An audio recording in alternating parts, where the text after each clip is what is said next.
میں اس کی مثال دیتا ہوں، جیسے ہم خود کو دیوبندی کہتے ہیں، میں تو اپنی نسبت دیوبندیت والی پر فخر کرتا ہوں، نہ معلوم لوگ کیوں نظریں جھکا لیتے ہیں، نہ معلوم کیوں ریورس گیئر لگا لیتے ہیں، نہ معلوم کیوں جھجک اختیار کرتے ہیں۔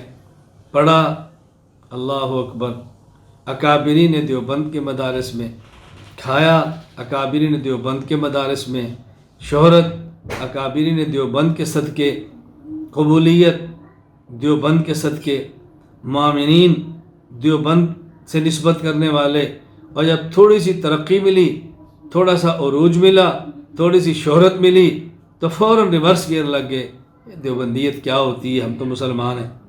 یہ بات تم اس وقت کہتے جب تمہارا آغاز تھا، یہ اس وقت کہتے جب پڑھنے کے لیے گئے تھے۔ اور یہ جو اعتدال کے دعوے کرنے والے ہیں نا کہ ہم تو خود کو دیوبندی نہیں کہتے، انہیں کو پھر اپنے مدارس میں روافظ کو بھی داخلہ دیں، غیر مقلد کو بھی داخلہ لیں، اہل بدعت کو بھی داخلہ دیں، تاکہ ہمیں پتہ چلے کہ آپ بہت معتدل ہیں۔ جب آپ کے جلسے کا سٹیج لگے تو آپ سب کو بلائیں تاکہ پتہ چلے کہ آپ بہت معتدل ہیں۔ یہ صرف جھوٹی ہمدردیاں لینے کے لیے ایسی باتیں کہہ دی جاتی ہیں۔ بہرحال بحمد اللہ تعالیٰ مجھے اہل سنت والجماعت حنفی دیوبندی ہونے پر فخر ہے۔ ہمیں کون سی وہ علمی اور روحانی نعمت ہے جو کابرین دیوبند کے صدقے نہیں ملی؟ آزادی ان کی وجہ سے، عزت ان کی وجہ سے، علم ان کی وجہ سے، تقوی ان کی وجہ سے، شہرت ان کی وجہ سے، ہر چیز ان کی وجہ سے اللہ نے عطا فرمائی ہے۔ اللہ ہمیں یہ قدر کرنے کی توفیق عطا فرمائے۔ اب ہم خود کو دیوبندی کہتے ہیں تو کبھی لوگ اعتراض کہ تم تو حنفی ہو، دیوبندی کیوں کہتے ہو؟ کوئی کہ تم حنفی ہو تو ماتریدی اشعری کیوں کہتے ہو؟ اب اعتراض خود دیوبندی ہو، حنفی ہو تو دیوبندی کیوں کہلواتے ہو؟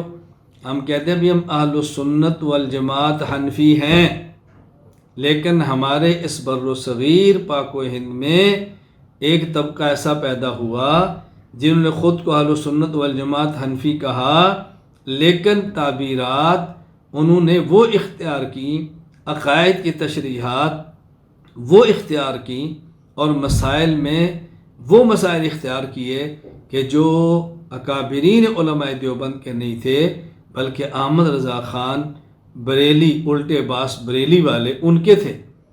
تو انہوں نے اپنی نسبت ان کی طرف کی اور بریلوی کہلانے لگے، ہم نے نسبت ان کی طرف کی تو دیوبندی کہلوانے لگے۔ ہمارا لہجہ تلخ نہیں ہے، فتویٰ بازی نہیں ہے، برا بھلا والی بات نہیں ہے۔ ان کو اپنے اعلیٰ حضرت سے پیار ہے، نسبت وہاں کرتے ہیں، ہمیں اپنے اکابرین سے پیار نسبت یہاں کرتے ہیں۔ ہر ایک کو اپنے اپنے اکابر سے محبت ہے، ٹھیک ہے، ان کو اپنے اکابر سے محبت مبارک، ہمیں اپنے اکابر کی محبت سے مبارک، اس میں لڑائی جھگڑے کی بات تو نہیں ہے نا۔ بعد ہم خود کو دیوبندی جو کہتے ہیں یہ حنفی کے مقابلے میں نہیں، یہ ہمارا دیوبندی کہلوانا خود کو بر صغیر پاک و ہند میں جو طبقہ پیدا ہوا بریلوی ان کے مقابلے میں تھا، اور ان سے بھی ہماری کوئی ٹکر، کوئی تشدد، کوئی پھڈا، کوئی دھون دھاسری نہیں ہے۔ علمی اختلاف ہے، ان کی اپنی رائے، ہماری اپنی رائے، فیصلے قیامت کے دن ہو جائیں گے، رائے ان کی ٹھیک تھی، رائے ہماری ٹھیک تھی۔ بہرحال ہمارا جو اختلاف ہے وہ دلیل کی بنیاد پر ہے، عقیدے کی بنیاد پر ہے، ضد اور عناد کی بنیاد پہ نہیں ہے۔ اللہ تعالیٰ ہمیں یہ بات سمجھنے کی توفیق عطا فرمائے۔